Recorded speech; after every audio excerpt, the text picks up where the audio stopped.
Kita boleh mula dulu. A'udzubillahi minasyaitonirrajim. Bismillahirrahmanirrahim. Alhamdulillahirabbil alamin. Nahmaduhu wa nasta'inu wa nastaghfiruh. Wa na'udzu billahi min syururi anfusina wa min sayyiati a'malina. May yahdihillahu fala mudilla lahu wa man yudlil fala hadiya lahu. Asyhadu an la ilaha illallah wahdahu la syarika lahu wa asyhadu anna Muhammadan abduhu wa rasuluh. Subhanaka la ilma lana illa ma 'allamtana innaka antal alimul hakim. Allahumma 'allimna ma yanfa'una wanfa'na bima 'allamtana wa zidna ilma.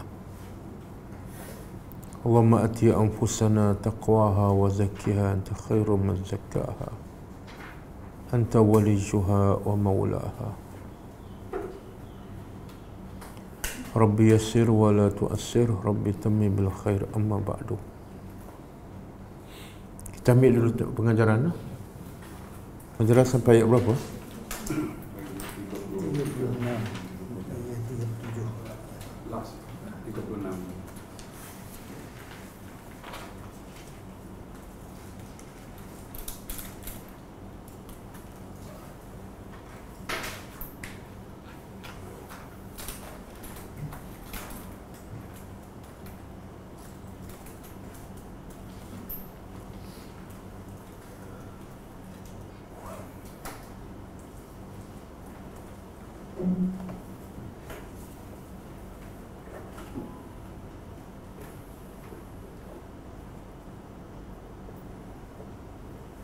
Okey, cuba tengok maksud ayat 37 kan?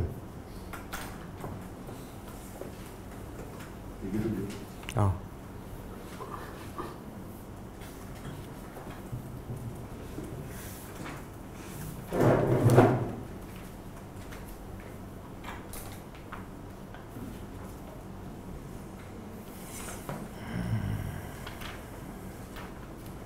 A'udzubillahi minasyaitonirrajim. 37 dan 38 dua ayat. Wa min ayatihi al-lailu wan-nahar wasyamsu wal-qamar la tasjudu lisyams wala lil-qamar wasjudu lillahi alladhi khalaqahunna in kuntum iyyahu ta'budun.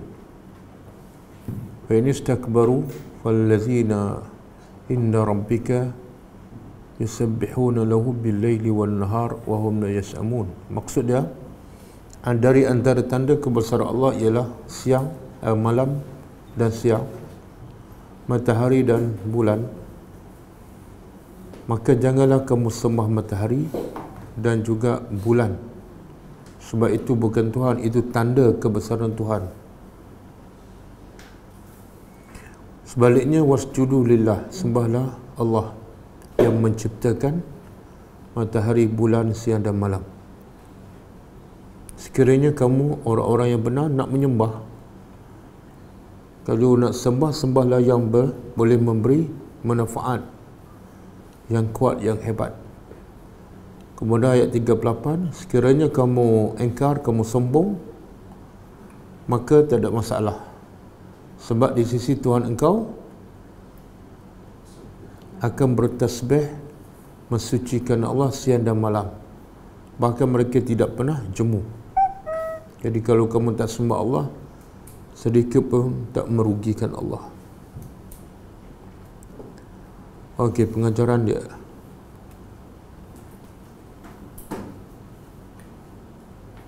Pertama,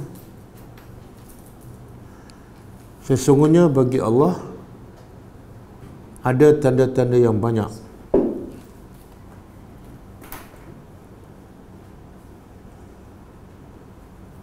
yang tidak terhitung,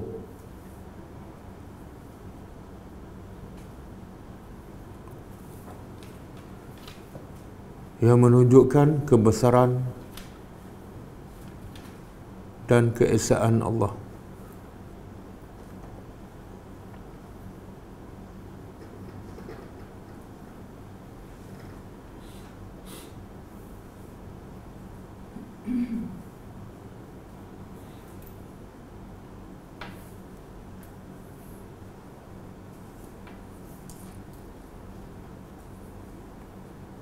Yang kedua, bila sebut tanda kebesaran Allah tu banyak, sebenarnya maksudnya apa?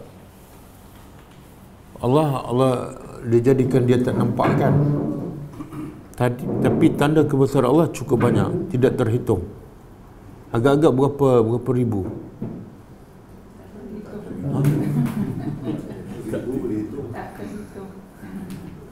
Tapi jawapan yang lebih tepat apa?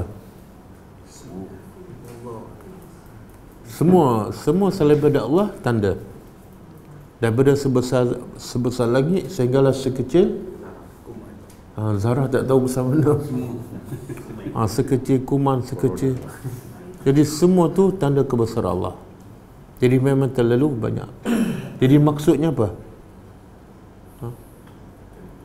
Kalau ada masjid dan tanda masjid tu banyak, ada signboard lagi, ada menara lagi, ada kubah lagi, tiba-tiba dia tak jumpa juga, apa maksud? Memang bengong. Jadi maksud yang tak kenal Tuhan ni, dalam keadaan tanda begitu banyak, memang betul-betul bengong dan betul-betul layak dicampak dalam neraka. Sebab Allah tak zalim. Tanda banyak, kemudian alat untuk melihat tanda tu Allah bagi tak? Ya, mata, telinga, itu pun tak digunakan juga. Jadi patutlah manusia diazab. Okey, yang kedua antara tanda itu ialah siang dan malam, bulan dan matahari, dan lain-lain.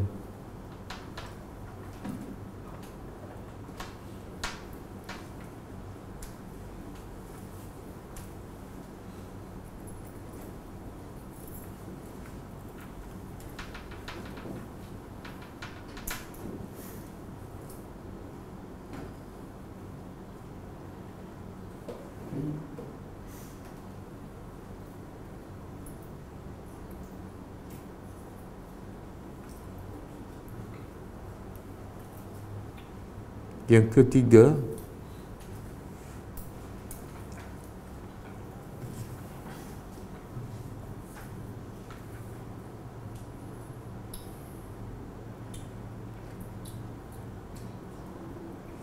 manusia yang tidak kenal Allah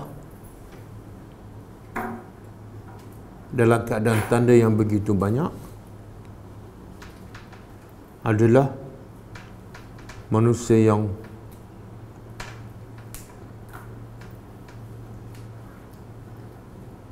bodoh, sombong.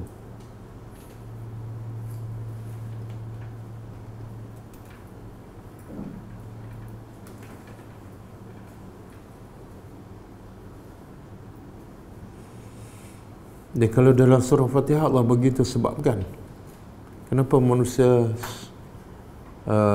tak kenal Tuhan, kufur dalam surah Fatihah. Ada berapa sebab?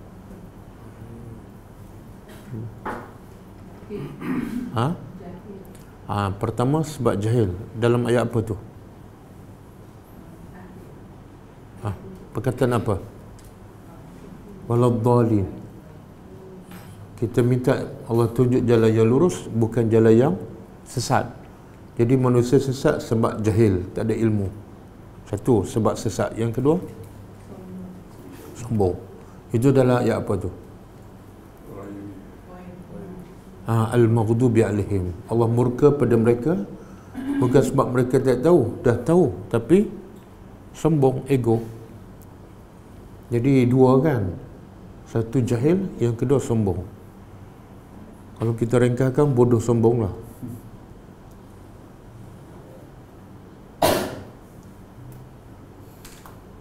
Okey, yang ke berapa? Yang keempat,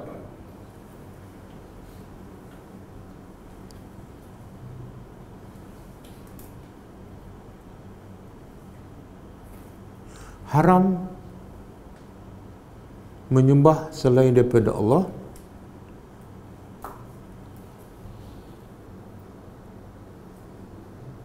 sama ada matahari atau bulan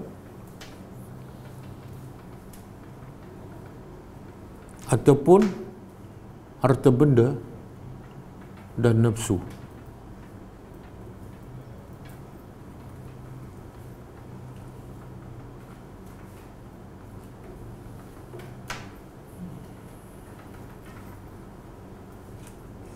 Ramai yang tengok orang yang sembah berhala tu bodoh kan, sesat.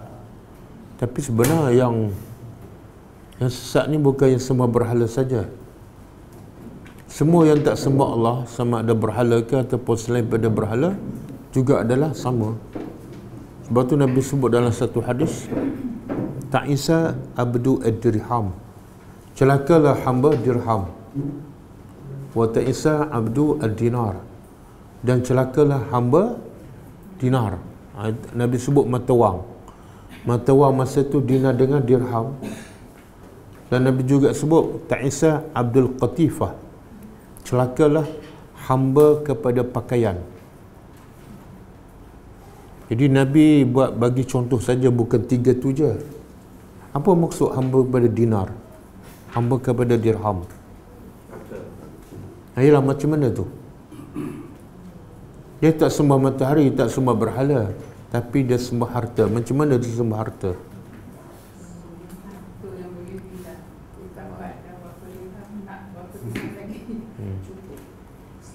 Dia kejar, dia cinta harta sehingga dia terlupa buat persiapan untuk ke akhirat. Itu dah termasuk kategori menyembah harta. Kadang-kadang dia kejar harta satu hari kan, terlupa nak baca Quran, terlupa nak berzikir, terlupa nak tambah solat sunat. Sebenarnya hari itu dia telah menjadi hamba harta. Itu Nabi nak bagi tahu dalam hadis tu apa? Antara ciri-ciri orang yang menyembah selain daripada Allah tapi bukan berhala. Berhalanya dalam bentuk wang ringgit. Kita mungkin tak jadi hamba dinar dan hamba dirham. Mungkin tak? Kita tak mungkin. Kita akan jadi hamba ringgit Malaysia, bukan dinar, ringgit Malaysia. Allah mencelakan wailun likulli humazati lumazah. Lepas tu allazi jama'a malan, celaka orang yang asyik mengumpul harta dan menghitungnya. Risau je duit tak cukup, risau je nak tambah duit, risau je duit hilang, tapi pahala terlepas setiap hari, okey, senyum je. Ya biasa kalau kumpul tu bakhil lah. Yang pemurah dia bagi, bukan kumpul, kan? Kalau dia kumpul tapi tak hitung,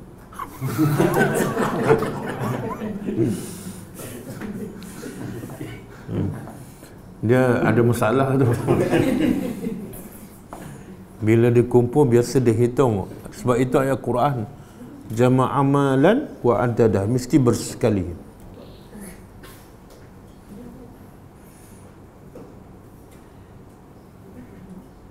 Okey. Yang keberapa?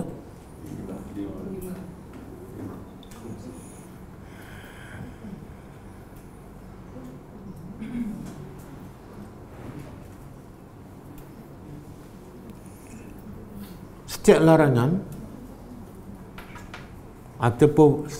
larangan ataupun perintah di dalam Al-Quran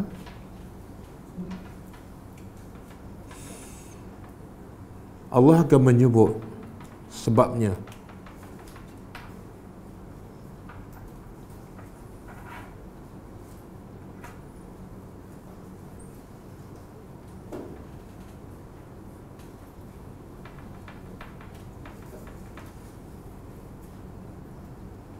Dan alternatifnya.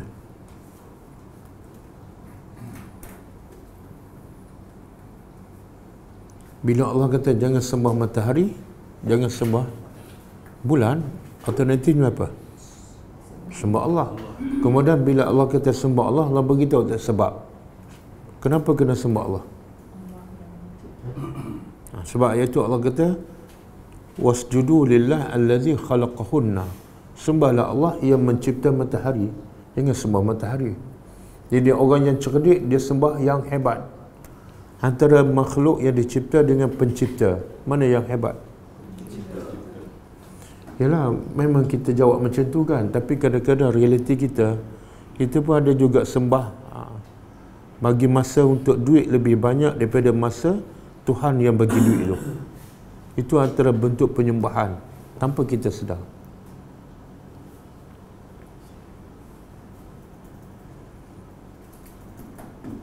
Okey, yang ke-6.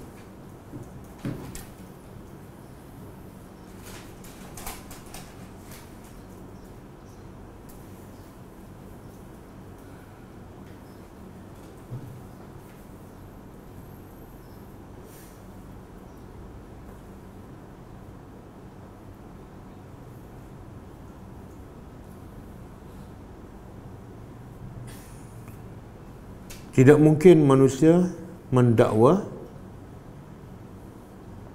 dia menyembah Allah dengan sebenarnya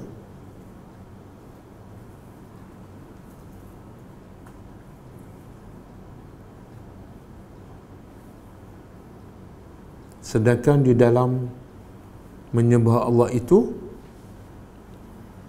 dia juga menyembah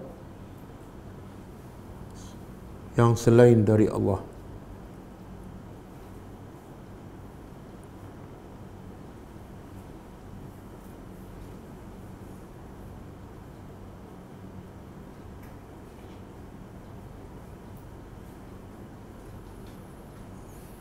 Nabi sebut dalam satu hadis kan, siapa yang beramal soleh, siapa yang beramal soleh kerana Allah.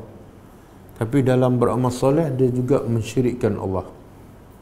Selain daripada aku, dia mensyirikkan. Maka Allah kata apa? Aku tinggalkan amalannya dan syiriknya aku tinggalkan semua sekali. Jadi orang tu bukan setakat amalan diabaikan, dia pun diabaikan oleh Allah. Walaupun asalnya dia beramal soleh kerana Allah. Sebab ada perkongsian. Tanpa dia menyedari. Tanpa dia menyedari. Biasanya kalau dia buat macam tu dia tak sedar. Apa yang patut dilakukan untuk memastikan kejadian itu tak? Dia contohnya kalau kita dah bagi masa lebih pada dunia, kemudian cinta dunia lebih daripada cinta akhirat, itu ada unsur-unsur mensyirikkan Allah. Dalam cinta Allah ada cinta dunia. Dalam cinta Allah ada cinta harta benda. Kalau kita buat betul-betul kerana Allah, bila bertemu dengan perintah Allah, kita ketepikan dengan mudah urusan dunia. Dengan mudah kita ketepikan. Kalau kita buat betul-betul kerana Allah. Tapi kalau bercampur kerana Allah dan kerana dunia, maka kita mudah je ketepikan urusan akhirat. Kadang-kadang kita lewatkan, kadang-kadang terlupa. Itu mana ada unsur mensyirikkan Allah.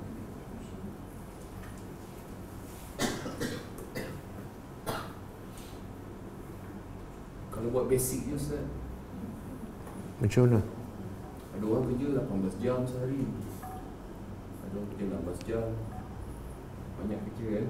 Jadi dia buat basic lah, solat fardu, buat yang fardu-fardu tu. Tapi dia memang bagus lah dia buat tu.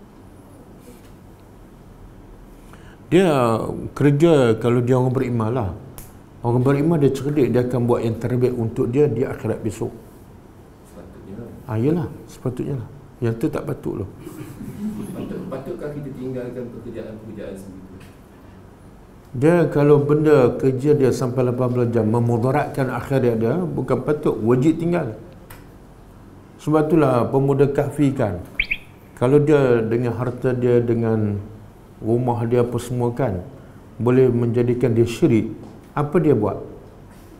Dia bukan tinggal separuh, dia tinggal semua sekali dan pergi ke gua. Sebab dunia tu boleh menghancurkan akidah dan amalannya. Dia bukan tinggal separuh, tinggal semua sekali. Susah buat dalam Islam. Susah. Kau dia ikut ni Ustaz, ada hadis yang baru ini datang tanya Nabi kan. Betul? Yang simple je. Buat basic lah kan. Buat solat, apa ni puasa, Kemudian Nabi apa tu? Dia tanya kalau dia buat semua ni, dia apa masuk surga lah. So Nabi kata kalau Nabi cakap pada sahabat lain lah, kalau dia buat seperti yang dia kata nak buat tu, dia sikit je, dia masuk surga. Ada kan? Ada. Buat. Tak, dengar ayat akhir Nabi tu. Nabi kata apa? Qad aflaha in sadaqah. Qad aflaha, dia telah berjaya sekiranya dia benar. Dia benar apa? Kalau solatnya benar-benar betul. Solat yang betul beda. Solat yang khusyuk, solat yang mencegah kemungkaran. Dia puasa fardu saja kan? Dia berjaya kalau puasanya betul-betul melahirkan la'allakum tattaqun. Itu maksud dia berjaya sekiranya amalannya betul-betul benar, bukan semata-mata salat. Jadi setiap ibadat ada kesan dia. Kalau tanda solat tu betul ataupun tak, benar ataupun tak, tengok kesan dia. Okey, satu. Yang kedua, Nabi sendiri cakap pada orang Badui tu. Tapi kita boleh tak, kita adakah ada jaminan Nabi pun juga berkata pada orang macam kita? Ada jaminan tak? Tak ada kan? Orang Badui, Nabi cakap direct pada dia, okeylah. Kita, Nabi tak tengok solat kita macam mana. Agak-agak lah kalau Nabi tahu solat kita macam ni, dia cakap tak macam dia cakap pada orang Badui tu. Kemudian yang ketiga, sunnah kita, sunnah ikut orang Badui ke ikut Nabi? Orang sahabat Nabi pun solat malam, berjihad, berperang. Orang sahabat Abu Bakar pun ahli syurga, bersedekah, macam-macam dia buat. Tiba-tiba nak ikut Badui, kita ada masalah. Sebab tu Nabi bila orang nak solat malam, tak nak tidur kan, Nabi kata apa? Aku orang paling bertakwa. Kalau nak jadi orang paling bertakwa, tak boleh lebih pada aku, kena ikut. Jadi ikut Nabi lah, jangan ikut orang Badui. Nah, itu shortcut lah tu, shortcut lah. Suka orang yang dia malas lah, dia buat alasan hadis Badui tu. Orang Nabi suruh minta surga apa ni? Surga apa? Firdaus. Lepas tu kalau buat orang amalan macam orang Badui tu, agak-agak dapat tak surga Firdaus? Tak ada jaminan. Okey, boleh?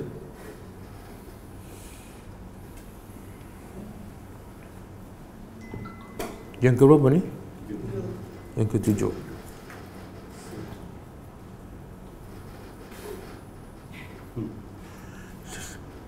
Ada apa soalan? Apa dia?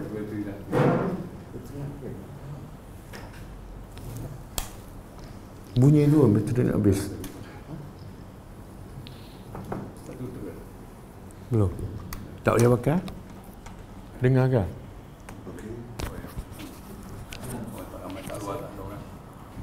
Tak dengar. Boleh. Yang tak dengar orang tak datang je. Ada kerja. Okey. Yang ke berapa tak ni? Yang ketujuh kan?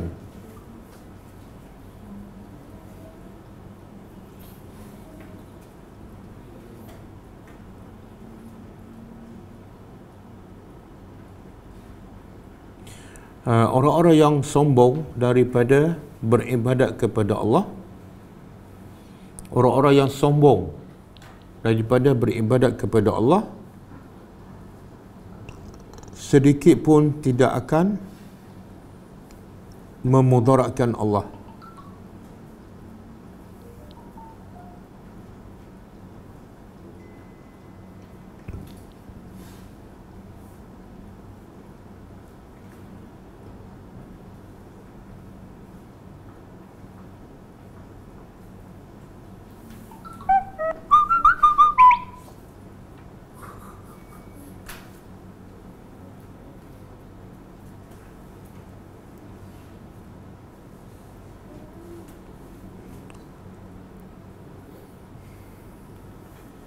Kadang-kadang kita sambung dengan orang kan.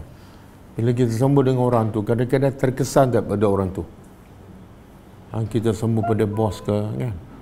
Kita sambung pada pemimpin ke. Kadang-kadang orang tu ada kesan tak? Ada kan? Mungkin kita tak undi dia, kita sombong, kita tak undi dia. Mungkin dia boleh kalah. Tapi Allah nak begitu, Allah dengan manusia tak sama. Kalau semua manusia tak sembah Allah, mana sombonglah. Allah tak terjadi apa-apa pun. Jadi yang ruginya siapa? Manusia. Yang ke berapa? Yang ke-8. Allah mencabar hamba-hambanya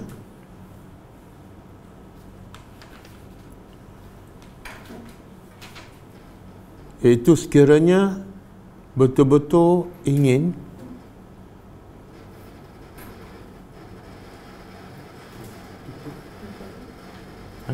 oh jadi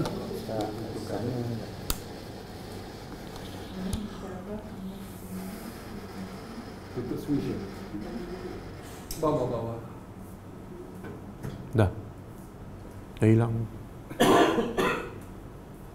apa tadi Allah mencabar hamba-hambanya jika betul-betul sekiranya betul-betul beribadat, ingin beribadat kepada Allah, maka jangan mensyirikkannya walaupun sebesar zarrah.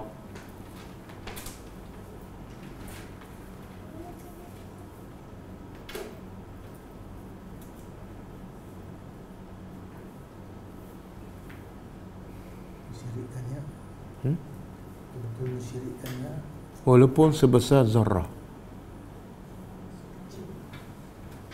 Sekecil. Betul kan bahasa? Sekecil zarrah. Ya boleh jadi syirik macam Allah sebut sifat al-abrar kan dalam surah Al-Insan. Kalau dia buat baik, mengharapkan apa saja balasan. Walaupun sekecil zarrah. Itu dah syirik dah. Dia bersedekah ke, dia bagi orang makan ke, dia bagi solat Jumaat ke, mengharapkan balasan orang, paling-paling kurang pujian ataupun paling-paling kurang ucapan terima kasih, itu dah syirik dah. Cuba tanya diri kita, kita bekerja kerana apa? Maksudnya kita tak berani nak jawab kerana Allah 100% kan? Itu ada unsur syirik lah tu. Kita beli kereta kerana apa? Kita berjalan-berjalan melancong ni kerana apa? Nak jawab kerana Allah, kalau tak boleh jawab, mana ada benda-benda lain lah tu. Sebab tu Allah uji Nabi dan para sahabat sampai mereka betul-betul bersih daripada syirik. Allah buat apa? Allah suruh buat kerja yang menyebabkan mereka rugi kat dunia. Bila berdakwah kat Mekah, ada yang kena tangkap, ada kena seksa, ada kena bunuh, ada kena rampas harta. Dan kemuncaknya apa dah? Allah kata, tinggal semua sekali kota Mekah. Tinggal anak isteri kamu, tinggal harta, pergi ke mana? Itu dah betul-betul bersih 100%. Bila pergi Madinah, ada lagi tak niat nak dunia? Ada tak? Tak ada dah. Sebab tu yang tak pergi tu Allah cela dan Allah bagi amaran dia adalah ahli neraka. Bila tak nak pergi tu ada cinta dunia. Itu hebat yang golongan Mekah yang beriman ni, hebatnya bilangan tak ramai. Lebih kurang 200 je. Tapi mereka yang mengasah negara Islam Madinah, mereka yang mempertahankan negara Islam Madinah, mereka yang menyebarkan Islam seluruh dunia. Ni yang 200 ni. Sebab betul-betul diproses, dibersihkan hatinya daripada syirik. Okey, yang keberapa ni?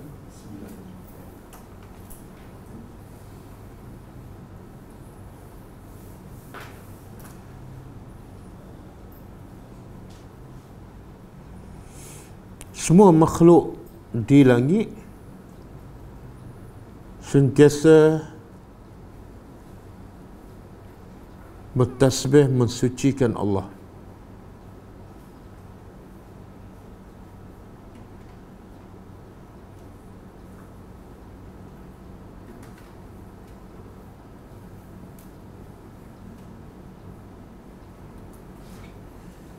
Bahkan semua makhluk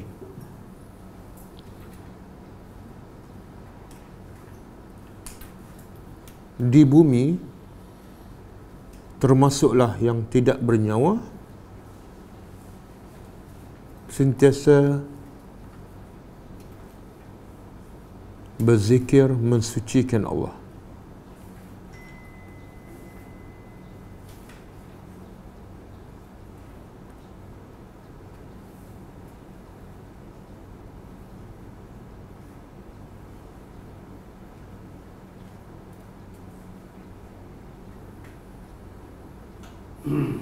Jadi makhluk tak bernyawa ada tak kehendak ataupun rasa cinta? Ada ke tak ada? Tak ada ke? Kayu ke, pokok ke? Dia ada tak orang cinta seorang-seorang? Dia cinta mesti dua pihak kan? Cinta diri sendiri, syok sendiri. Tak, dia cinta pada orang tapi orang tak cinta pada dia. Ada tak? Ramai. Oh ramai. Boleh bagi contoh tak? Suka kat orang, orang tak suka kat kita. Mana tak teruk lah tu? Cinta tak berubah lah. Kalau semua orang tak apa, kalau dia ramai. Tak, okey, tapi cinta macam tu tak bertahan lama kan? Tapi kalau contohlah kita cinta pada kucing. Tadi kata kucing tak cinta kan? Jadi maknanya kita pun ada masalah lah cinta pada kucing yang tak mencintai kita. Mana kita sorang-sorang cinta kucing? Bodoh tak? Kau macam mana? Ha? Tak juga. Tadi kata binatang tak bernyawa tak boleh mencintai. Tak dapat cakap. Jawapannya sebenarnya makhluk yang tak bernyawa pun ada rasa, ada kehendak dan ada cinta. Ada cinta. Dalilnya, apa dia?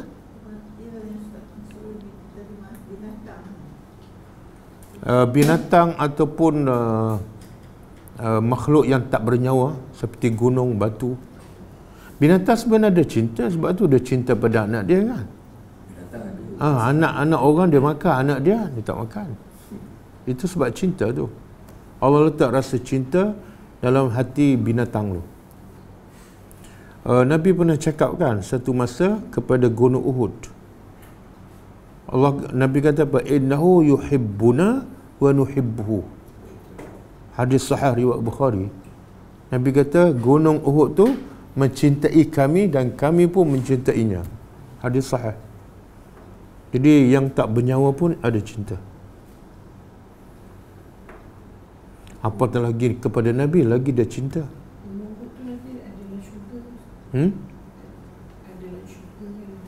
Tak ada. Tak ada. Semua yang ada kat dunia tak ada kat syurga. Tak ada. Maksud dia sekarang ni macam pohon tamar yang menangis tu lah. Pokok yang mimbar Nabi yang lama kan. Menangis. Sebab apa? Nabi bila dah buat mimbar baru, dia tak pergi ke mimbar lama. Itu perasaan cinta tu. Perasaan cinta dan suka kepada Nabi. Ada perasaan. Tapi binatang yang makhluk yang tak bernyawa tu, dia hanya cinta pada yang orang hebat-hebat lah, macam Nabi, sahabat. Orang macam kita tak tahu lah guna cinta ke tak.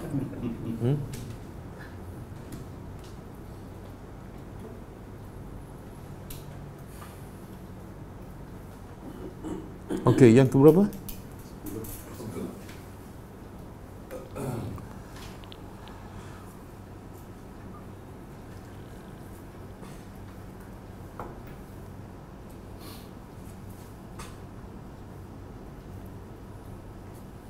Yang ke-10.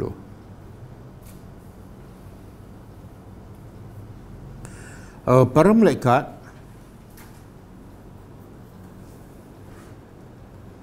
beribadat kepada Allah sepanjang masa tanpa henti.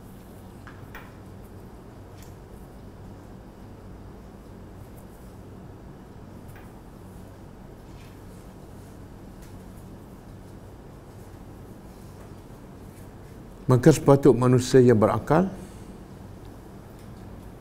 juga sentiasa berzikir kepada Allah.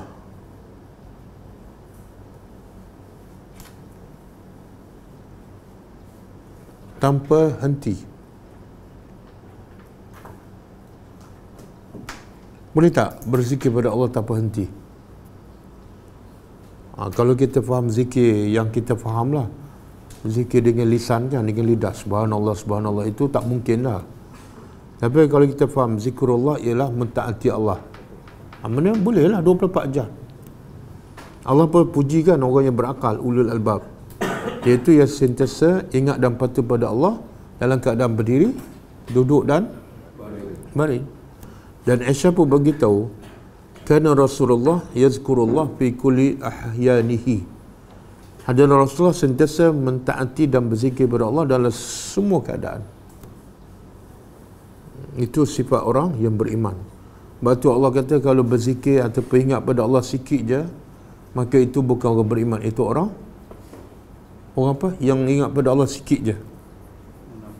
Orang munafik.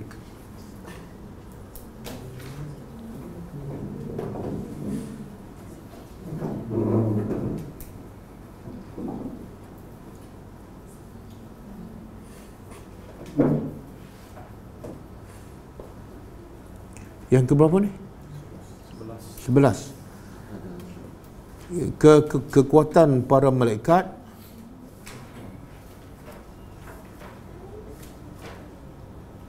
yang sentiasa berzikir pada Allah, bahkan mereka tidak pernah jemu. Allah kata la yas'amun, mereka tak jemu.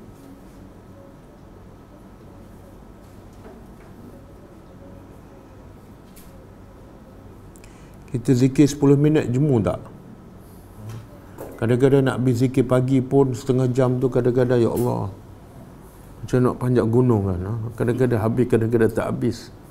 Tu belum nak istiqamah setiap hari tu. Okey. Mereka dia tak ada menyesal. Pertama dia tak ada nafsu, jadi dia mudah sikit lah. Lepas tu syaitan tak ganggu dia tu. Mereka kita ni nafsu lagi, syaitan lagi, korin lah. Korin. Adakah syaitan musuh yang nyata kepada malaikat? Tak. Tak, malaikat, syaitan tak perlu kacau. Sebab apa? Malaikat tak akan masuk neraka pun. Jadi syaitan tujuan dia nak kacau, nak ramaikan ahli neraka dia. Malaikat tak akan masuk. Buat jahat macam mana pun dia tak akan masuk neraka. Jadi malaikat, jin tak akan buang masa lah. Tak, apa ni soalan apa tadi? Oh, kita tak boleh zikir macam malaikat. Yalah, maknanya berbanding dengan manusia dengan malaikat tu macam tak berapa ni lah. Pasal malaikat tu banyak advantage dia. Tak, itu dia tak ada nafsu. Itu hujah ke alasan? Apa tu? Hujah. Ada tak manusia yang boleh naik taraf lebih tinggi daripada malaikat? Ada. Kenapa pula? Nabi dengan malaikat siapa lebih mulia? Sahabat Abu Bakar dengan malaikat siapa lebih mulia? Sahabat lah. Sahabat. Yang Allah suka daripada malaikat. Ada solat sunat 2 rakaat yang Allah lagi suka daripada malaikat yang sujud berulang-ulang. Oh, itu tak pasti. Tapi banyak kita yang Nabi beritahu amalan kita yang sedikit tapi ganjarannya besar. Jadi ulama kata kalau kita ada nafsu, tapi kalau kita boleh tundukkan nafsu dan ikut perintah Allah, darjah kita lebih tinggi pada malaikat muqarrabin. Tapi kalau kita tak boleh tundukkan nafsu, kita ikut je nafsu, kita lebih rendah daripada binatang, haiwan. Jadi manusia boleh naik lebih pada malaikat. Okey.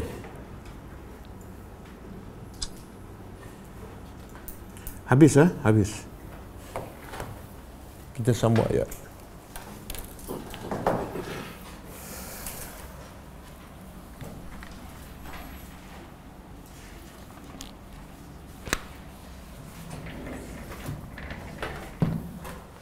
A'udzubillahi minasyaitonir rajim. Walaqad, dan kena tambah demi Allah. Cuma wallah ini tak disebut dalam ayat. Pasti sesungguhnya ataina, kami telah datangkan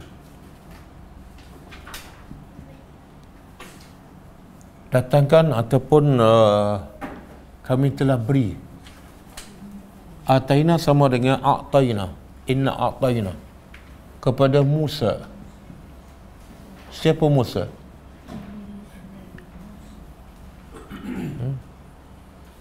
Bila Allah kata kami beri itu, maknanya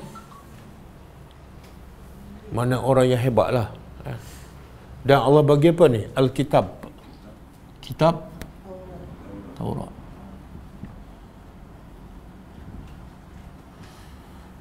Musa ni adalah Nabi yang afdal di kalangan Bani Israel.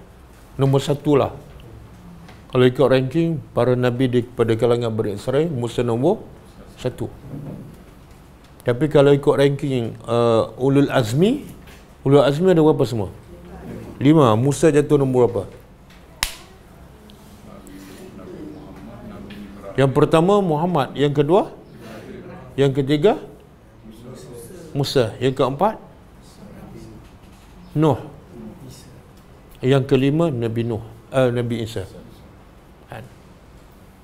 Kemudian Nabi Musa pula, dia rekod dia apa dah?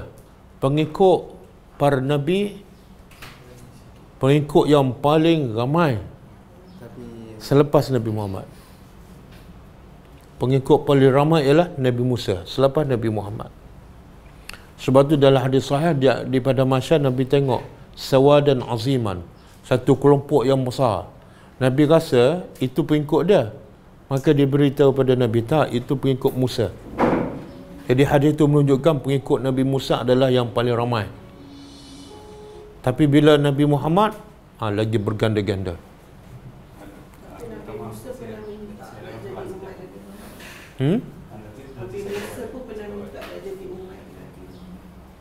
Wallah alam. Wallah alam. Saya tak tahu ada dalil ke tak. Pengikut Nabi Musa ni ke Yahudi lah semua.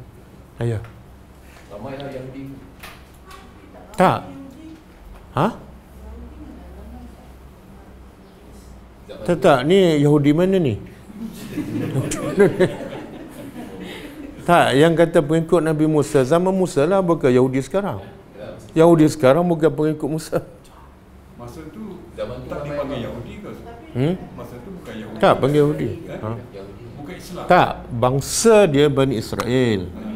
Bangsa Bani Israel. Agama dia panggil agama Yahudi. Masa Nabi Musa tu panggil Ya, Yahudi. ya. Bukan Islam. Tak.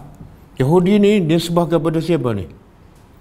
Satu nama Yahuza, anak Nabi Yaqub. Salah seorang anak Nabi Yaqub, Yahuza. Ini pendapat pertama. Pendapat kedua daripada ayat Al-Quran, inna hudna ilaika.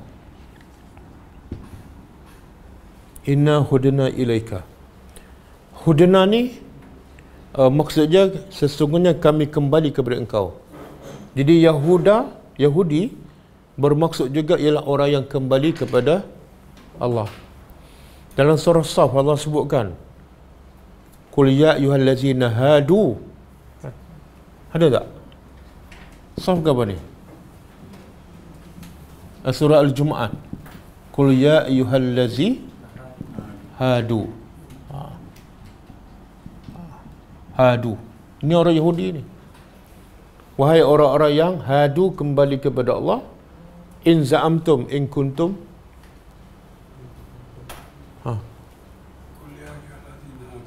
Qul ya ayyuhallazina hadu in za'amtum annakum awliya'ulillah. Kalau kamu ni orang yang menyangka kamu adalah orang yang penolong-penolong Allah, maka berimanlah kepada Allah. Okey. Jadi Yahudi ini sebenarnya asalnya agama. Adapun Bani Israel adalah bangsa. Okey. Cuma selepas Nabi Musa tak ada, dia mula menyeleweng. Yang masa Nabi Musa pun dah ada, cuma yang beriman tetap dipanggil Yahudi. Kalau Nabi Isa dipanggil apa? Masa tu dia panggil Hawariyun. Hawariyun. Ya. Masa Ibrahim dia panggil Islam kan? Islam lah. Masa Ibrahim. Masa tu Bani Israel mana ada lagi. Dia Yahudi dengan Nasrani hanya daripada kalangan Bani Israel. Dia pengikut Musa dengan pengikut Isa. Mengikut Musa dia panggil Yahudi, pengikut Isa dia panggil. Dan dua-dua daripada bangsa yang sama, iaitu Bani Israel.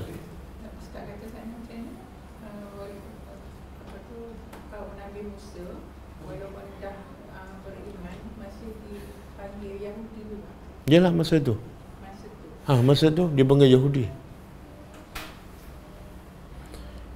Sebab tu Allah gelarkan mereka ahli kitab.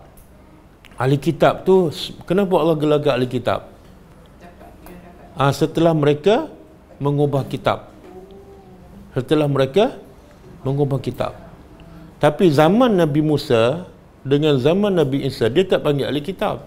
Dia panggil Hawariyun, dia panggil allazina hadu, ataupun inna hudna.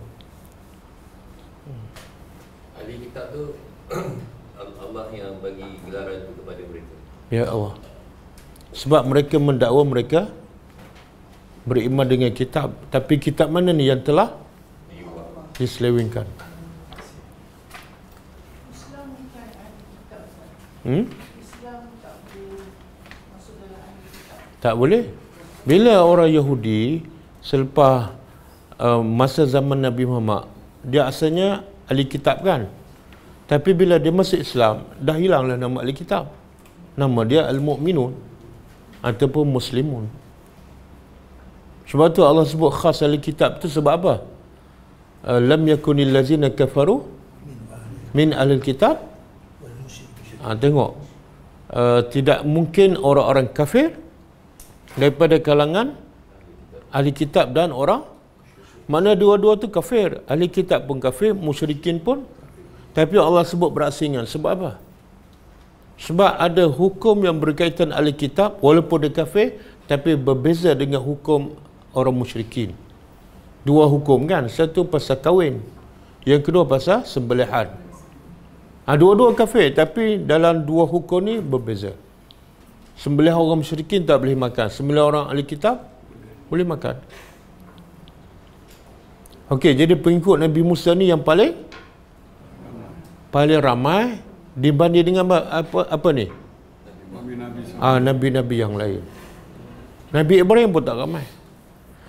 Dan Nabi Musa pula, dia kelebihan dia menjadi Nabi terbaik sebab apa? Di kalangan Bani Israel, bahkan semua para Nabi dia jatuh yang ketiga selepas Muhammad dan Ibrahim. Apa kelebihan Musa tu? Allah bercakap direct dengan Nabi Musa. Tapi Nabi Muhammad pun Allah bercakap. Cuma Allah tak gelar je Nabi Muhammad tu kalimullah.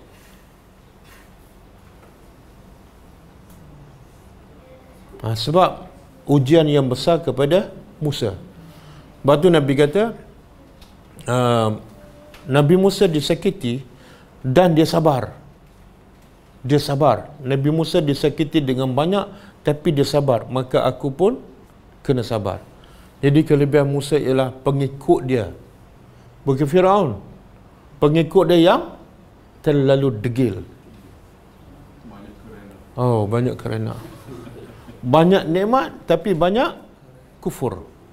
Tapi Allah muliakan orang Bani Israel. Allah muliakan dia. Kan? Yang beriman lah. Yang tak beriman Allah tak muliakan. Dia ada apa dia antara kerana banyak pengikut Nabi Musa? Harta benda. Ha? Harta benda. Apa dia? Harta benda. Ha? Cinta kepada harta. Itu umat Nabi Muhammad pun ramai tu. Ha? Ha? Boleh cakap. Dia dalam diri tu. Minta macam-macam. Umat dia. Dia bila dia selamat daripada Firaun dengan pengikut Firaun kan semua lemas. Baru je selamat. Satu musibah besar dia duduk dalam kezaliman Firaun. Anak-anak kecil dibunuh dengan kejam, disembelih. Yang perempuan pula hidup dalam ketakutan berpuluh-puluh tahun. Tiba-tiba Allah selamatkan, Allah lemaskan Firaun.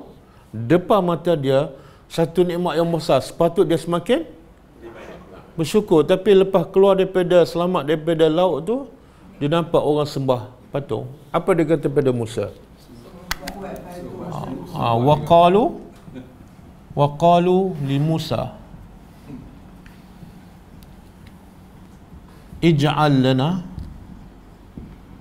ilahan kama lahum alihah. Mereka berkata kepada Musa, ij'al, wahai Musa, jadikan lana untuk kami ilahan, Tuhan. Sebagaimana bagi mereka tu ada Tuhan-Tuhan. Oh, ini kan baru je dapat nikmat Allah. Kan? Dia minta pula apa ni? Dia minta nak sembah berhala dan minta pula pada siapa ni? Bukan ketua bahagian ni, minta pada Nabi. Macam saya dah mengajar pelajar kan berpuluh tahun. Lepas tu minta pada saya, ustaz boleh tak saya nak berzina? Macam mana perasaan ustaz tu? Kan, kecewa tak? Ini minta, ya Allah, baru je dapat nikmat. Lepas tu lepas Musa tinggalkan kaum dia berapa hari? 30 hari je. Mereka dah buat patung daripada emas dalam bentuk anak lembu. Kemudian dia cerita pula pada pengikut Musa yang ada, ni sebenar Tuhan kamu, ini sebenar Tuhan Musa. Musa tu pergi tak balik-balik sebab tak jumpa Tuhan. Sebab tu kelebihan Musa tu. Minta manna dan salwa kan, makanan istimewa Allah tak bagi pada kaum lain. Pada umat Nabi Muhammad yang paling baik pun, paling istimewa pun Allah tak bagi. Dalam peperangan Khandaq kan, tentera Islam dalam kelaparan, ikat perut, Allah tak turun manna was salwa. Pada mereka lebih mulia daripada Bani Israel. Tapi Bani Israel Allah bagi manna dan salwa. Tapi lepas bagi dia minta apa? Minta timun. Tengok cabaran. Tak bersyukur. Minta juga, tapi Nabi Musa lagi besar ujiannya. Jadi kadang-kadang orang nampak cabaran Musa Fir'aun, bukan. Cabaran Musa paling besar pengikut dia Bani Israel. Fir'aun tak ada apa. Dia mengaku Tuhan yang maha tinggikan. Fir'aun bukan anak murid Musa. Yang lagi menyakitkan hati apa ni? Anak murid ni lawan guru. Sebab itulah banyak tak kisah Musa dalam Al-Quran. Banyak. Dan berulang tak? Sebab apa? Sebab banyak sangat pengajaran khususnya untuk Nabi Muhammad. Okey? Masa dia sesat 40 tahun kan? Pun sama. Nabi Musa ada sekali kan dengan Nabi Musa tak sesat lah. Allah sesat hanya, musibah ni hanya menimpa kepada orang yang tak beriman. Nabi Musa duduk kat mana tak tahu, tapi Nabi Musa tak sesat. tak sekali dengan guru. Tak. Okey. Fakhtilifa. Lalu berselisih. Ukhtilifah kena terjemah diselisihkan. Fihi, padanya. Pada apa ni? Pada Taurat. Apa maksud dia? Apa yang Allah nak beritahu? Kami telah beri Musa kitab Taurat. Lalu kitab itu diselisihi. Bukan. Ubah perkataan lain, Persetujui. Yalah, bila berselisih, mana ada berapa pandangan paling kurang? Dua lah. Maksudnya apa? Ada satu kumpulan beriman dengan kitab, ada satu kumpulan tak beriman. Faham? Bukan. Jadi apa yang Allah nak bagi tahu sebenarnya? Ada faedah tak cerita tu? Cerita Allah bagi Taurat pada Nabi Musa, kemudian pengikut Musa berbeza pendapat, ada beriman, ada tak. Ada faedah tak cerita tu? Apa faedahnya? Bila Allah turunkan Quran pada Nabi Muhammad pun macam itulah, ada yang beriman, kebenaran. Jadi apa faedahnya? Faedahnya janganlah sedih susah hati. Sebab Memang Umar macam dulu tu. begitu. Kebakar dia tolak. jadi cerita orang tolak kitab Allah ni bukan cerita baru, wahai Muhammad. Jadi bila Nabi dengar, rupa-rupa kitab-kitab dulu pun ya Allah turun, orang dah tolak. Jadi Nabi dengar, rasa lega tak? Lega lah. Sebab apa lega? Ada sebab tu. Kenapa lega? Bila masalah kita dikongsi oleh orang lain pun kita rasa lega. Tapi kalau dia seorang ada masalah, orang lain tak ada pun, dia seorang kat dunia, lagi tertekan. Bila dia dengar, orang lain ramai lagi ada masalah, bahkan masalah orang lagi berat, itu meringankan bebanannya. Ya Allah, tengok Quran. Jadi kalau ada masalah, Quran adalah syifa. Ada masalah, baca Quran. Ya Allah, masalah aku kecil, besar kuma je dah mengamuk dah. Okey. Kita kadang-kadang kita sampai ke ayat Quran, orang tolak, rasa nak marah tak? Sama? Tak ambil pengajaran. baru sampai satu ayat orang tolak. Ini Musa orang tolak apa? Satu kitab. Jadi bila kita ambil pengajaran, kenapa aku nak terasa ni? Sepatutnya aku terasa sebab aku baru sampai satu ayat. Musa dah sampai satu kitab. Boleh? Kemudian Allah kata apa? Walaula. Dan sekiranya tidak ada kalimah. Apa mana kalimah? Bukan. Ketetapan Allah. Sabaqat yang telah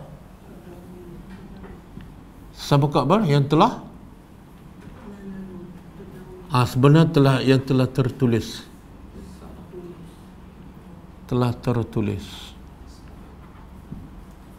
Min rabbika, dari tak payahlah sini. Ketetapan yang telah tertulis dari Rabbika. Ini pun kemuliaan kepada Nabi, sebab Allah mengakui, mengiktiraf Tuhan ini adalah Tuhan engkau. La qudiya bainahum, pasti qudiya apa dia? Apa dia? Pasti telah dibinasa, dihukum, bainahum, di antara mereka. Apa maksud dia?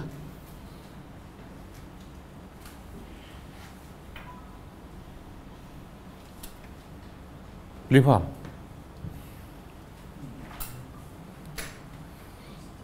Maknanya pengikut Musa ni, sebab dia selalu derhaka, dia selalu permainkan Musa, sepatutnya Allah turunkan azab. Tapi Allah tak turunkan azab. Sebab apa? Ni sebab dia. Sebab ketetapan Allah dah tulis, iaitu bukan sekarang. lepas 20 tahun, contoh.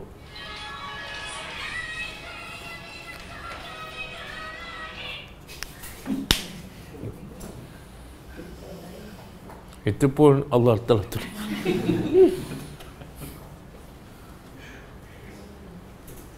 Okey. Maknanya kalau Musa, contohlah kaum Musa durhaka pada Musa tahun 2020 kan. Allah nak turun azab masa ni boleh, tapi tak berlaku. Sebaliknya azab turun contohnya 2080.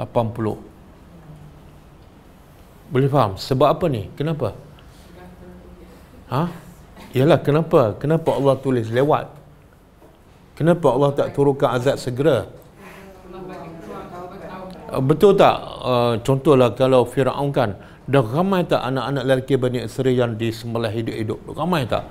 Kenapa Allah tak turunkan segera ketika baru 2-3 orang disembelih?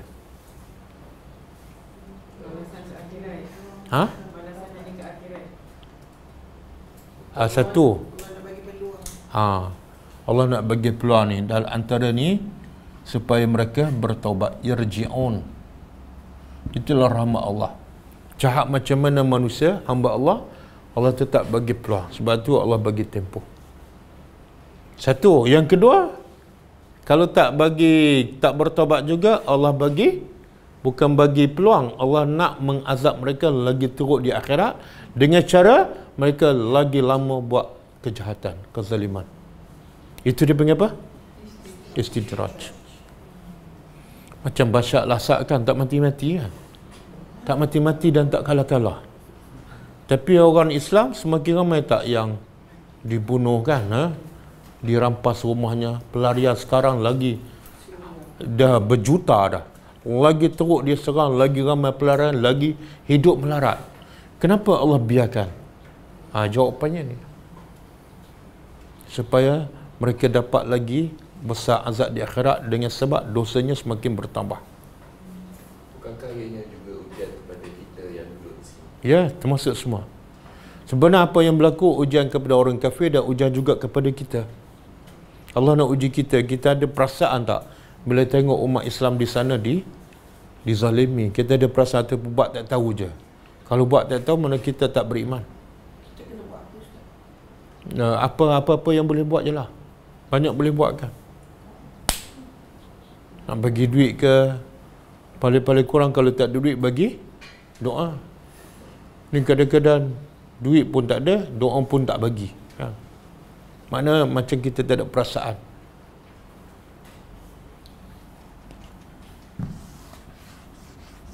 Antara derma ke luar negara dengan derma di dalam negara itu mana? Utamakan kaum kerabat. Allah sebut dalam Quran, yas'alunaka maza yunfiqun. Mereka bertanya engkau apa yang mereka nak infakkan dan kepada siapa? Allah kata yunfiquna min khairin. Mereka infak benda apa? Khair, apa saja kebaikan. Duit ke, makanan ke, ilmu ke, pengalaman ke, tenaga, masa ke. Dan kepada siapa yang paling utama? Falil walidaini, kepada dua mak bapak. Yang kedua wal aqrabin, kaum kerabat. Kalau ada mak bapak, bagi mak bapak dulu. Kalau tak ada, bukan kerabat. Sepupu, pakcik, pupu. Ramai lagi yang miskin kat Malaysia. Ustaz, satu soalan. Dengan ketetapan tadi tu, ketetapan tu ditulis di dalam Taurat ke? Tak, di Lauh Mahfuz. Lauh Mahfuz. Lauh Mahfuz. Bukan kita Taurat. Saya selalu assume yang umat Nabi Muhammad yang akan ditunda dia punya azab. Macam dalam Quran pun Muhammad dulu kan selalu Allah turunkan pada dia. Tak, umat dahulu Allah turunkan, biasanya Allah turun kat dunia. Tapi Allah turun kat dunia bukan masa tu. Kadang-kadang dia bagi masa 20 tahun. Last kali kena juga di dunia. Kan Firaun kena kat mana? Kat dunia juga. Bani Israel kena kat mana? Dunia juga. Ada yang jadi kera babi kan. Kaum Samud kena kat dunia, tapi Allah bagi masa. Tak adalah buat dosa sekarang Allah turunkan musibah. Itu macam Allah tak bagi peluang. Okey. Dalam Quran ada ayat-ayat yang suruh orang beriman dan Nabi bersabar. Sebab azab itu pasti akan tiba kepada mereka. Okey. Kemudian Allah kata apa? Wa innahum, dan sesungguhnya mereka lafi, pasti, lam pasti, fi dalam, syak keraguan. Syak ni lebih teruk pada ragu. Syak minhu, darinya, murib. Apa makna murib?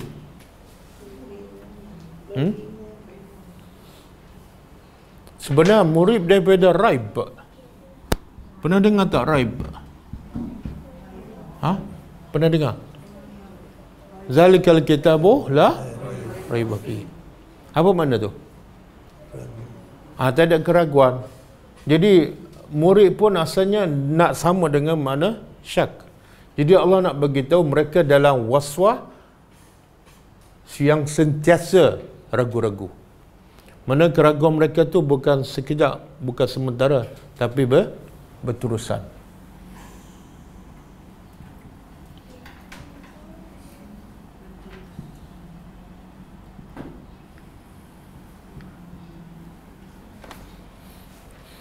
Ya Allah kata apa? Fi qulubihim maradun, dalam hati mereka ada penyakit. Penyakit apa? Ragu-ragu.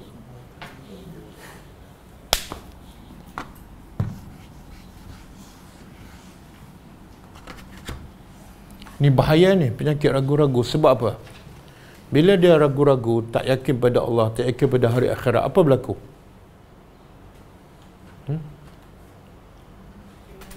Bila tak yakin pada akhirat, apa berlaku? Dia tak akan beramal lah. Kan? Nak beramal untuk akhirat ni dia kena yakin. Kadang-kadang solat sunat subuh 2 rakaat aja, ramai tak yang tak buat? Sebab ada penyakit syak. Mana ada solat 2 rakaat, mana ada kaya, mana ada. Kan? Lagi pula menjadikan kerja dunia dia tertinggal. Jadi sebenarnya penyakit syak ni bukan pada orang kafir saja, orang Islam pun ada.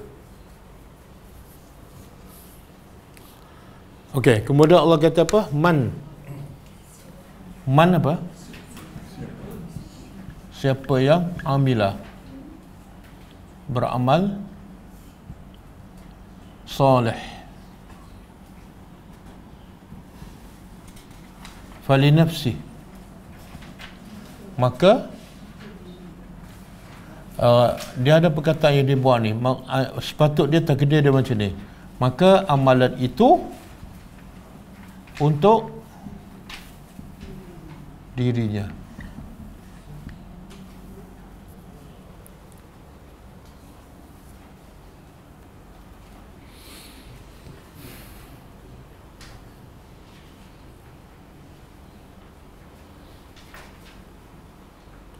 Apa yang Allah nak beritahu ni?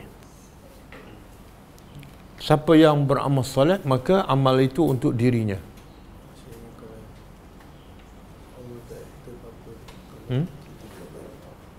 Macam mana?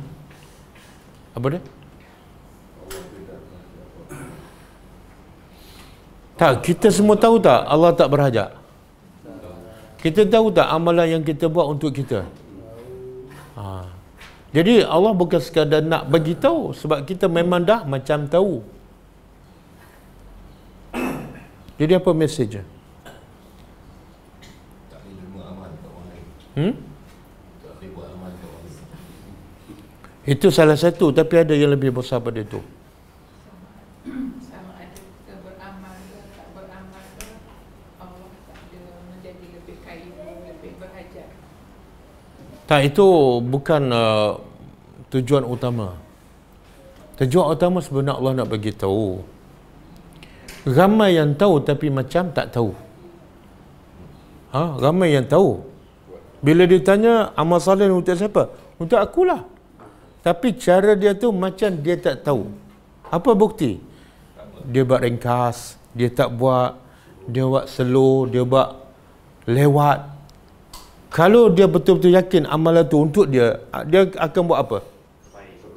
Dia akan buat awal, dia buat terbaik, dia buat lama, dia buat khusyuk kan. Tapi bila tengok dia buat amal untuk akhirat ni, macam untuk orang lain je. Tapi bila dia buat amalan untuk dunia, macam dia punya je. Ada tak orang buat kerja dunia ni sambil lewat je? Pergi lewat, balik awal. Kenapa ni? Sebab saya kerja untuk orang. Tak ada. Pergi pagi, kadang-kadang pukul 8 start pukul apa pergi. Subuh dah bangun kan. Tapi kalau hari cuti, beza tak? Bila tak ada je kerja dunia, hari cuti, tak bangun awal. Tapi kalau tanya, kamu salat untuk siapa? Untuk Allah. Kenapa buat cincai? Untuk kamu. Tapi kenapa buat cincai? Kita makan kan? Makan untuk siapa? Makan untuk siapa? Siapa pernah makan untuk orang?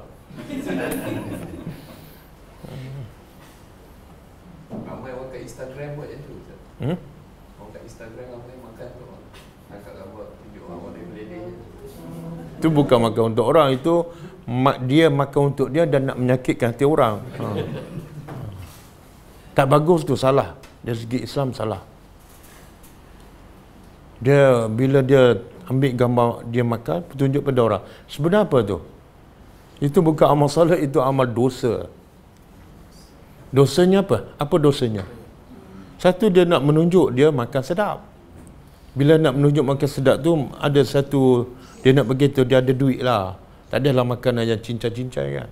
Yang kedua, mungkin ada persaingan. Dia nak, kalau kamu nak tunjuk, aku pun nak tunjuk juga. Jadi akhirnya makan dia bukan kerana Allah. Dan mungkin tambah satu lagi, menyakitkan hati orang miskin yang tengok Facebook dia tu. Syed tengok je, dah lama terliur kan, dah setahun dah.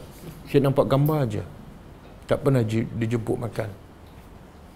Berarti salah satu hikmah tak boleh hidang mangkuk pinggan sudu daripada emas sebab apa? Haram kan? Haram sebab apa? Sebab takut orang miskin datang menyakitkan hati dia. Sakit hati je, kesian je. Okey? Jadi sebenarnya Allah nak begitu lebih besar daripada yang kita tahu, iaitu kalau kamu tahu amalan solat, zikir, baca Quran, tadabbur Al-Quran untuk kamu, buatlah sungguh-sungguh, bagilah masa lebih banyak. Jangan sikit je. Kadang-kadang buat agama ni setelah dah penat, dah letih, dah mengantuk, dah tua, baru cari agama. Jadi macam agama tu untuk Allah je. Tapi bila dia cari dunia, bila? Masa muda kan. Ada orang minta kerja umur 90 tahun.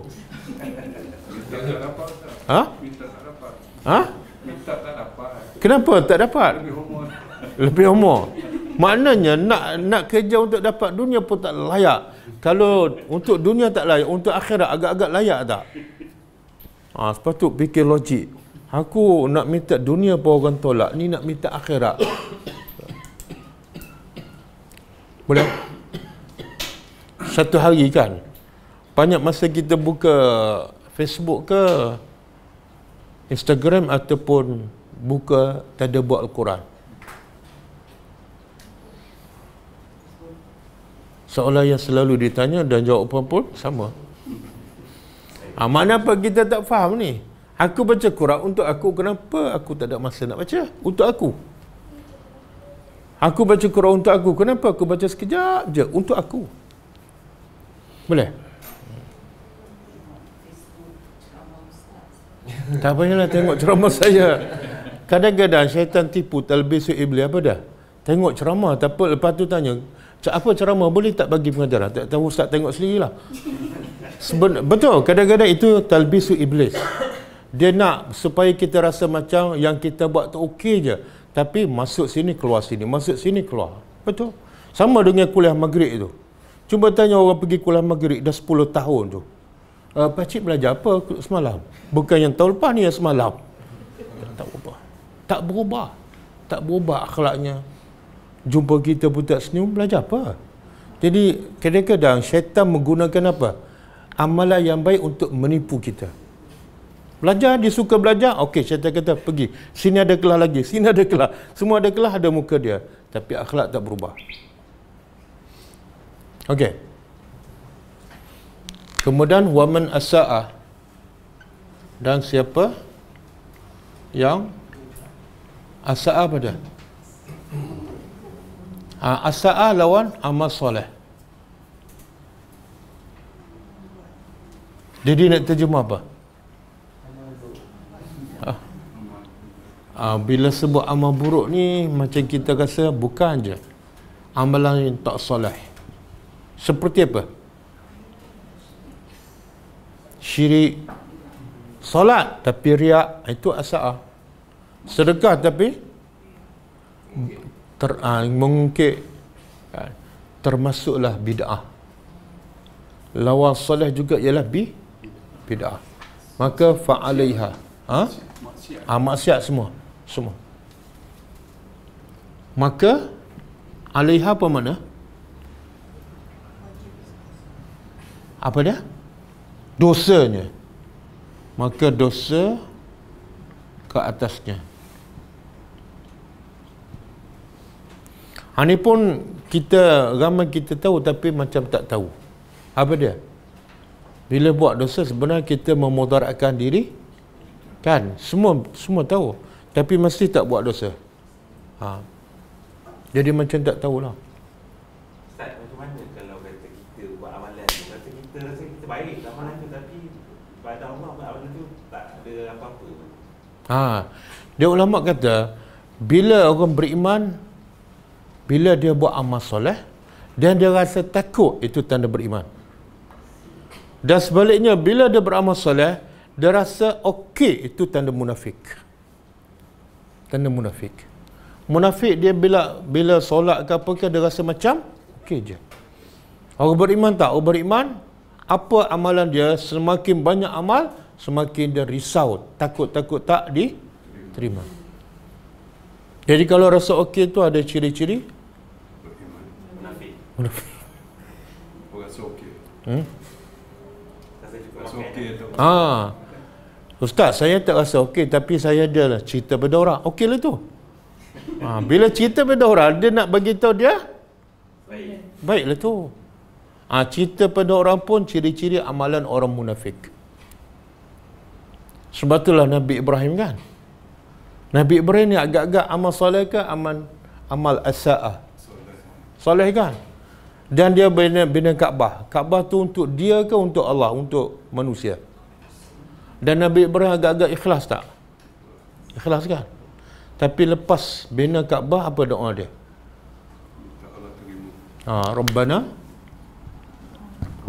Rabbana taqabbal minna innaka antas sami'ul alim. Apa maksud doa ni? Wahai Tuhan kami, taqabbal, terimalah, minna, terimalah dari kami, iaitu amalan kami. Apa dah? Bina Kaabah tadi. Innaka, sesungguhnya engkau, anta, hanya engkau as-sami'ul alim, maha mendengar. Di sini ada dua, satu dengar saja, yang kedua dengar dan mustajab. Maksud di sini mendengar dan memustajabkan doa. Engkau bukan setakat mendengar, tapi engkau memustajabkan doa. Sebab apa? Sebab engkau maha mengetahui setakat mana aku ikhlas. Jadi bila Nabi Ibrahim minta pada Allah supaya terima doa, mana dia rasa yakin tak amalan dia terima? Tak. Kalau dia yakin, perlu tak doa ni? Tak. Jadi orang semakin hebat, semakin dia takut. Kemuncaknya dia baca doa. Betul, kita kadang-kadang lepas amal soleh jarang kita baca doa ni. Lepas sedekah pun kita tak baca doa ni kan. Lepas solat pun jarang kita baca. Okey? Dia Ulama mengatakan, buatlah apa amalan sebanyak yang mungkin. Sebab apa? Jangan berkira. Jangan fokus pada solat yang fardu saja, puasa yang fardu. Kenapa kena buat sebanyak yang mungkin? Ha? Kita tak tahu mana yang Tak tahu yang diterima. Pertama sebab dia untuk kita. Kenapa nak ringkas? Kenapa nak buat yang terhad? Kalau untuk kita kan, kita kalau cari kerja nak cari yang gaji banyak ke gaji sikit? Adalah gaji banyak, lepas tu buat OT lagi kan? Lepas tu direct selling lagi kan? Macam-macam kita.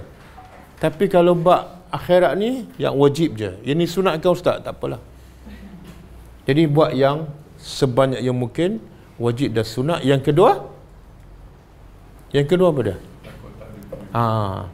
Kita tak tahu amalan mana yang akan diterima. Ya Allah. Batu salafus salih, dia kata apa? Kalau aku tahu amalan tu diterima, masa tu aku minta, ya Allah, cabutlah nyawa aku masa tu. Kenapa? Sebab amalan ketika itu diterima, aku mati, okeylah. Sebab amalan yang diterima, yang dikira yang di hujung. Bila amalan yang terakhir diterima, dia kata dia mati masa tu. Ya Allah, nikmatnya. Itu tanda husnul khatimah. Ustaz, kalau kita buat yang tak banyak lah, yang sikit, sebab kita nak istiqamah, macam mana? Sebab kadang kalau banyak tu macam seasonal pun. Tak, dia sebenarnya Nabi bagi formula lah. Amalan yang terbaik ialah yang istiqamah walaupun sikit. Makna kalau sikit istiqamah baik, kalau banyak istiqamah kita kena fikir tu. Jangan fikir sikit je. Tapi kalau bab dunia, kita fikir pula tak ambil yang sikit dan istiqamah tu. Kita nak yang banyak tu. Awak nak gaji 5,000 tapi bermusim, dengan gaji 500 tapi istiqamah. Kita pilih yang mana? Tengok cara kita berfikir. Sebab apa tu? Cinta dunia. Kalau salat witir kita pilih yang mana? 1 ke 5? 1. Kalau baca Quran istiqamah 1 page setiap hari ataupun 1 juzuk setiap hari?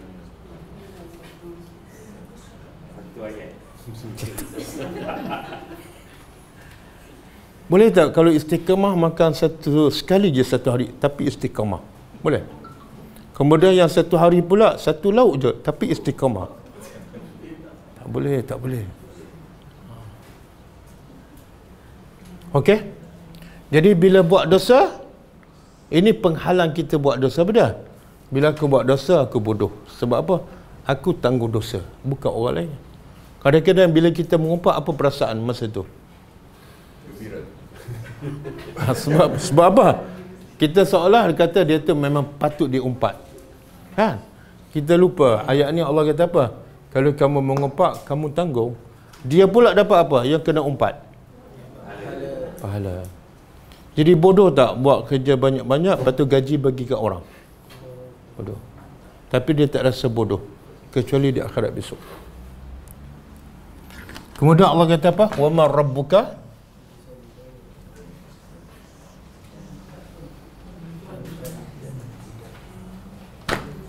dan tidaklah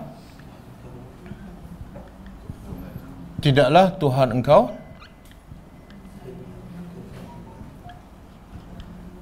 bizallamin menzalimi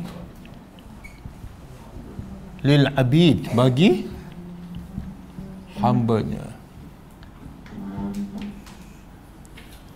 Apa maksud ni?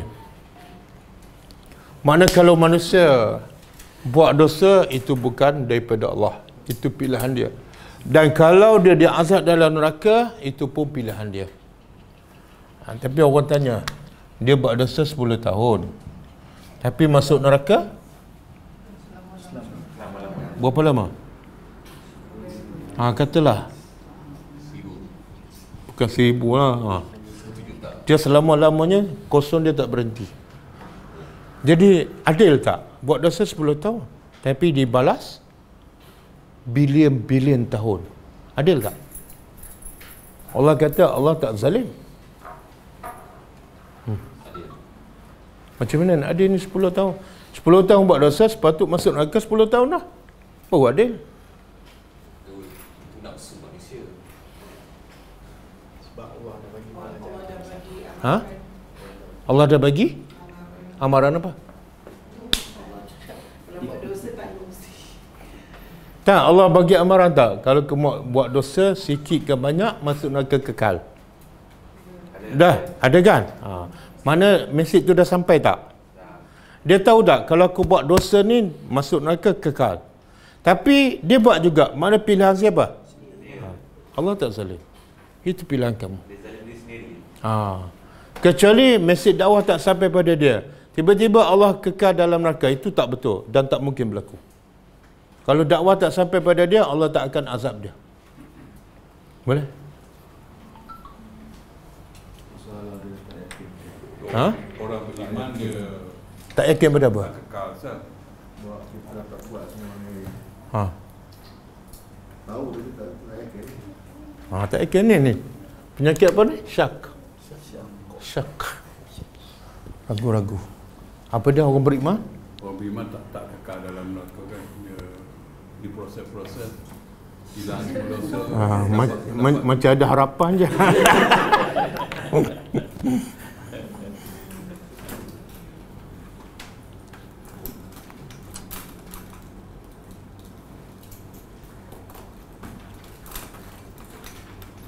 Saya beritahu anak saya, kalau tak baca Quran, sekali je abaratan 20 kali. Dia dengar, dia pun okey setuju. Lepas tu bila dia tak baca, saya rotan 20 kali. Dia kata, Abah, saya tak baca Quran sekali, kenapa rotan 20 kali? Abah tak adil lah. Tak, Abah dah beritahu, kamu dah setuju kan? Kamu buat juga, mana itu pilihan kamu. Macam tu lah.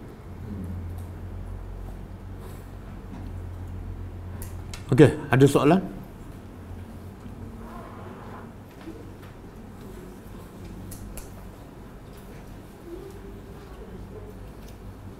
Tak ada? Kalau tak ada, cukup setakat ni. Kita tutup dengan baca tasbih kafarah. Subhanakallahumma wa bihamdika asyhadu an la ilaha illa anta astaghfiruka wa atubu ilaik. Assalamualaikum warahmatullahi wabarakatuh.